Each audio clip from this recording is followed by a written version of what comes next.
nga xamante ni moo ñu fi dajale tey muy baatu dëgg di jël ziyaara bi di ko teg ci loxo jëwriñ kullu ahlu badar muy Wahid Babulaahi Jaw di profiter ci occasion bi di nekk bés bi nga xamante ni moom la ñu jagleel jigéen yi muy journée mondiale de la femme di sargal bépp jigéen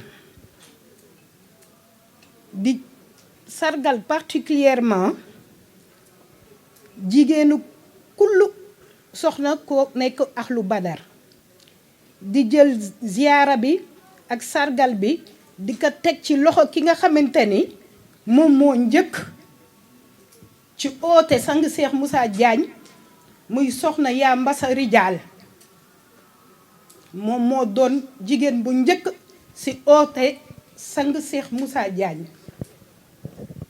ndax oote yàlla saa su teewee jigéen musul des ginnaaw donc ñu ngi leen di sargal di soññaat di ñaaxaat suñu moroomu jigéen yi ñu gën a góorgóorlu ci yoonu yàlla parce que dañ cee am cër bu mag cër bu doy sëkk kon lan mooy jigéen ak lan mooy sañu wareef ci yoonu yàlla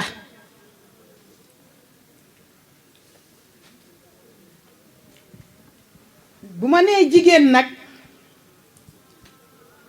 mooy ki nga xamante ni mu ngi toog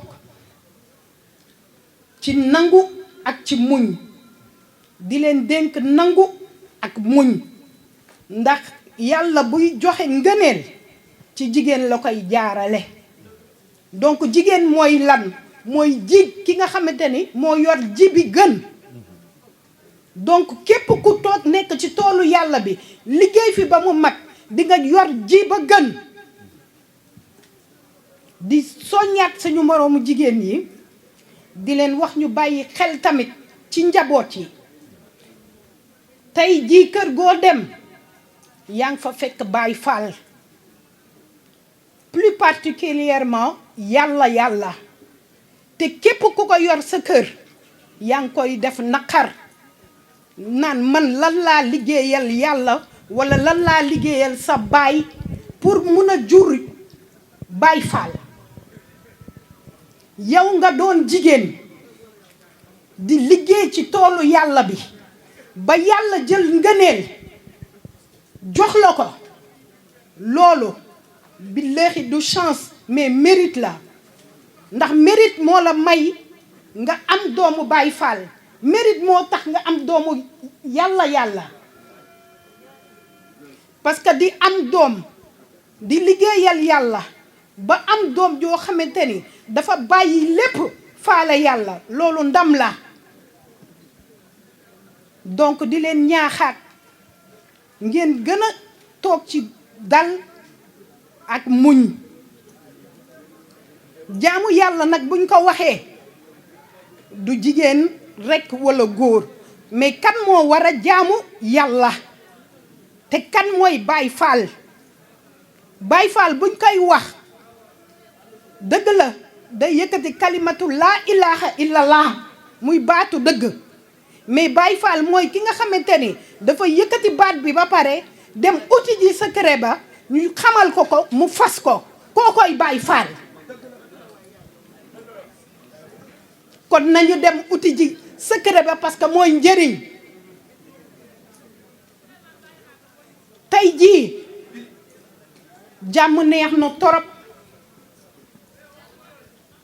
mais nañu dem uti ji dëgg parce que seule la liberté et la vérité vous affranchira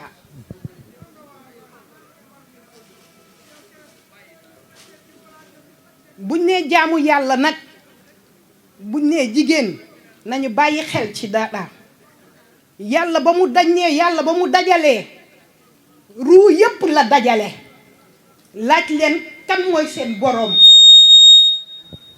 donc ba mu dajalee ñu bàyyi xel waxuñu jëmm la dajale dañ ne ruu yëpp la dajale te ruu du jëmm donc dajalewul rek neewuñu dajale na ruuwu jigéen yi teg fee ruuwu góor teg fee ruuwu mag teg fee dañ ne ruu yëpp la dajale kon kan mooy jaamu yàlla ak lan mooy jaamu yàlla kon jaamu yàlla bu ñu xoolee ba xool jëmm defu ko kon kiy jaamu yàlla mooy kan mooy nit nag du mag du ndaw du xale lekkul naanul sëyul dafa nekk kooku mooy ki war a jaamu yàlla kon nañu góorgóorlu ñun jigéen ndax yoonu yàlla dañ ci am cër bu mat sëkk nañu gën a gëm sañu bopp parce que du jigéen rekk lañu dénk jaamu yàlla képp la war nañu góorgóorlu gën a toogaat ci dëgg gën a dem uti ji dëgg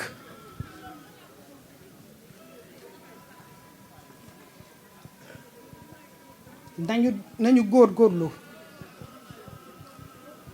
tey jii yow nga ne yow Baay Faal nga di yëkkati kalimatu laa ilaha illallah te àndul ak xam-xam àndul ak leer yoroo secret ba mu nga mel nii leket ba ñu jël jox ko béy ya te dara newu fa parce que leketu nee na naxu li béy kon nag yàlla boo koy topp danga koy topp ak leer te leer xam-xam dafa war a tegu ci leer loolu mooy dëgg yow mii nga ne tey jii Baay Faal nga dëgg la laa ilaha illallah faal rek la mun a àndal lu tax parce que fatxu ba moo tax parce que mooy njëriñ laa ilaha illallah faal rek nga ci mun a teg te tey jii képp kuy Baay Faal mooy ki nga xamante ni danga am ubbeeku ci yàlla danga jokk ci ndox bi am ubbeeku ci yàlla kooku mooy Baay Faal waaw parce que lu tax ina axtaynaakal kawsara fa salli rabbika wan ar ina shaani aka huwal abtar kon képp koo xamante ni laal nga kawsara gii doo laaloo ko doo musa am ubbeeku ci yàlla kon nañu góorgóorlu dem uti ji dëgg nañu dem wëri ji xam-xam nañu dem xami ji tey jii yow mi nga xamante ni danga ne yow Yeesu ngay topp mooy Jésus Christ ngay topp mais Jésus tamit tegtal na la ko parce que nee na la je suis le pain de vie celui qui vient à moi n'aura jamais faim et celui qui me croit il n'aura plus jamais soif kon yow Jésus pain de vie boobu mu lay tegtal demal nga uti ko lan mooy pain de vie waxul pain de farine waxul pain de mie waxul pain de son pain de vie la wax mu waxaat ci nee ko nee leen tu ne vivras pas seulement de pain mais de toute parole de Dieu kon loolu moo lay jëriñ yow tamit yow chrétien bi mu delluwaat nee la celui qui croit en moi ne périra point mais il aura la vie éternelle car le don de Dieu c'est la vie éternelle kon pain de vie boobu danga koy dem wëri ji pour mun a bañ a xiifati pour mën a bañ a marati te pour am vie éternelle parce que loolu moo lay jëriñ kon jaamu yàlla kan moo war a jaamu yàlla kan moo war a jaamu yàlla kan mooy yàlla ak naka la ñuy jaamoo yàlla loolu moom la ñu war a lijjanti tey jii gëmloo na ku nekk gëmloo nañu la que yow mi yow yaay jëmm bi yow yaay tur bii te fii nga war a toog pour jaamu yàlla Dieu il est omniprésent il est omnipotent il est immatériel il est intemporel et il ne se meut dans aucun espace. Kooku mooy Yàlla. Et tout ce qu'il a créé est à son nom et plutôt à son image. Donc Dieu est Saint-Esprit et un esprit saint. Donc tout ce qu'il a créé est d'esprit. Donc pour l'adorer, il faut l'adorer en esprit, pas en chair. Car ce qui est chair est de chair, ce qui est fait de chair est de chair, mais ce qui est fait d'esprit est d'esprit. Donc adorons Dieu en esprit.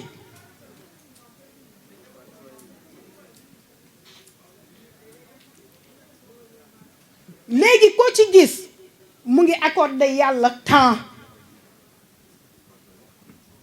10 minutes dama ko koy may suba 5 minutes ma may ko fii 2 heures de temps. Mais Dieu, il est intemporel.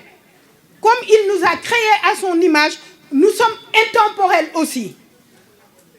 Yàlla tey bu décidé woon ne tey jii dajale naa mbooloom adoration bi nga def ci journée mat na 1 heure de temps man mi nga xamante ne man maa lay jox ngay nokki saa su ne liñ ma jox dama la koy delloo jox nga ma 10 minutes dama lay delloo 10 minutes boobu kon ñun naka la ñuy def ndax lu tax respiration moo ñu fi bàyyi noyyi ak nokki moo ñu fi bàyyi bés bu ñu ko bu arrêté ci ñun dañuy dem uy ji.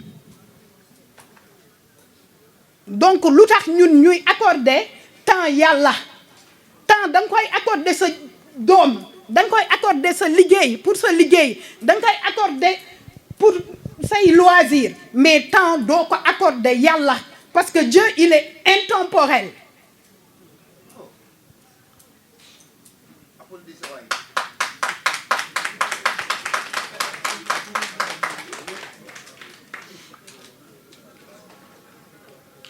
Dieu, il est intemporel.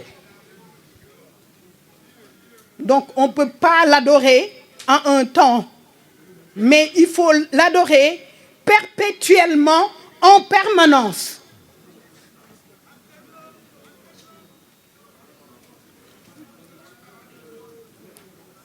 Donc, li ma leen di ñaax, allez chercher la vérité, car la vérité se trouve ailleurs. Nous ne sommes pas ce corps-là. Nous ne sommes pas ce prénom ou ce nom. Nous ne sommes pas ce métier. Mais nous sommes éternels. Kooku la ñu sant pour mu jaamu Yàlla. Te kooku moo war a jaamu Yàlla. Donc, allez chercher la vérité. Briser les chaînes de la servitude. Briser les chaînes de la servitude. Mooy dog leen buumu jaam yi. Parce que Yàlla daf ñu sàkk ñu libre mu jox ñu suñu liberté. Dieu nous a créés libres. Et il nous a laissé notre libre arbitre. Yàlla tënkul kenn ci dara. Donc ku tënk sa bopp ku tënku yow yaa tënk sa bopp. Te yow yaa nangu tam ñu tënk la. Donc libérez-vous du joug de l'oppresseur. Libérez vos chaînes de servitude. Déchirez le voile obscur qui vous maintient éloigné de votre Seigneur. Loolu la ku ne war a def te uti ji lan uti ji xam-xam. Xam-xam nag day tegu ci leer.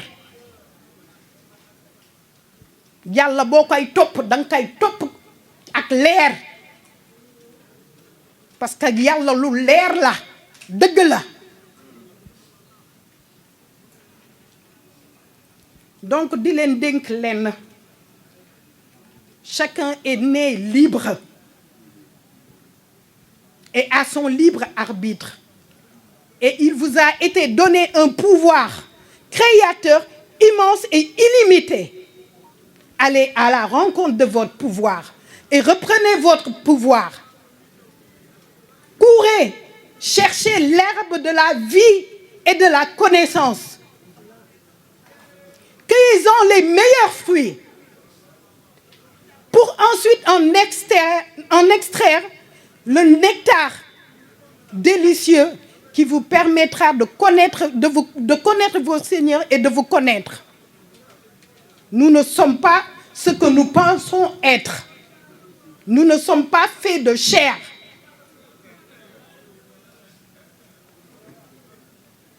Ce corps-là est juste un véhicule, un moyen de locomotion.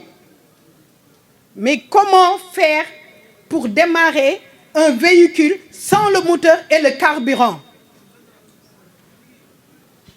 tey jii suñu jëmm yi daf ñuy permettre rek ñuy dox di lijjanti di xàmmee nga ne kii Paay Isito la kii yaa Fat Bintu la mais jëmm ji ñun nekkuñu si du ñun tur bi ñu jox du ñun melo ba ñu yor du ñun la ñu doon aqiqatan jéggi na loolu yépp kon nañu dem lijjanti ku ci nekk yow yaay kan. Enfin vous asseoir sur votre être-té.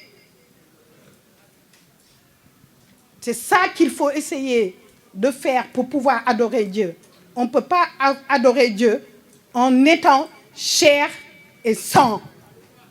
Mais il faut adorer Dieu en esprit. Donc, allons chercher la vérité. La vérité qui vous libérera de toute contrainte. En matière d'adoration, il n'y a pas de contrainte. Allez chercher la vérité. jërëjëf dañ doon barkeelu rek di wax jërëjëf sang Cheikh Moussa Diagne Ñambe borom Daaro. jërëjëf sang Cheikh Moussa Diagne Ñambe borom Daaro. jërëjëf sang Cheikh Moussa Diagne Ñambe borom Daaro. jaaraama jawriñ kulu ahlu badar waahid baabullaahi jaw borom Daaru moo ñu def li ñu doon moo tax tey jii ñu mën a yor jëmm ji taxaw di wax yàlla parce que moo ñu ko xamal bu lëg nag bu lekkee olom na ko gërëmee coy waaw allahumma salli ala seydina jamil sang Cheikh Moussa Diagne Ñambe borom Daaru al-Fatihi lima uxlima